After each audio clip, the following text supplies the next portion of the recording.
வேற என்ன செஞ்சிருக்கான்?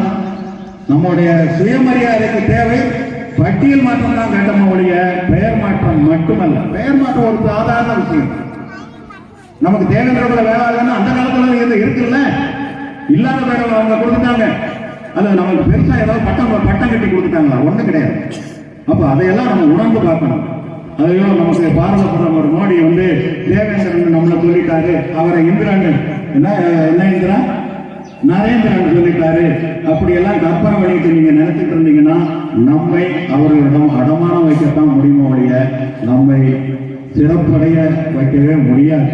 அதனால தயவு கூர்ந்து எந்த கட்சியா இருந்தாலும் சரி, எனக்கு உதவுவதற்கு எவன் வரலாம் வரன்னு சொல்லுங்க. அதிமுகவா அதேதான் சொல்லுங்க, காங்கிரஸா எல்லாவற்றையும் அதான் சொல்லுங்க. இன்னைக்கு கம்யூனிஸ்டாரெல்லாம் அங்கங்க சோரம் போய் கிடக்கலாம்.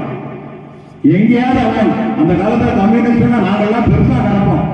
இந்த பெரியவங்களுக்கெல்லாம் தெரியும் கம்யூனிஸ்டார்னா நேர்மையா இருப்பாங்க. இன்னைக்கு கம்யூனிஸ்டாரனா காலடியில விழுந்து கிடக்கிறான். டிஎம்கே காலடியில எதையுமே வாய் திறந்து பேச மாட்டேங்கிறான், கையை மட்டும்தான் காட்டுறான். கையில விழுந்த உடனே அவனுக்கு பேச தெரியாது.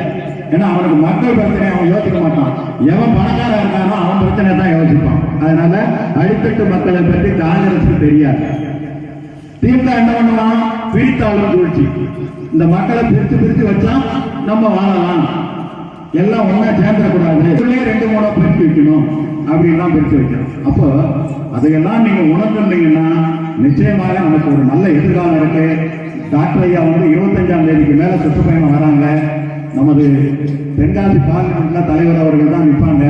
நிச்சயமா உங்களுடைய ஓட்டுகள் எல்லாம் செந்தட்டியாபுரத்தில் இருக்கிற அனைத்து ஓட்டுகளும் 100% ஓட்டுகளும் நமது தலைவர்களுக்கு அளித்தால் மட்டுமே நம்முடைய வாழ்வில்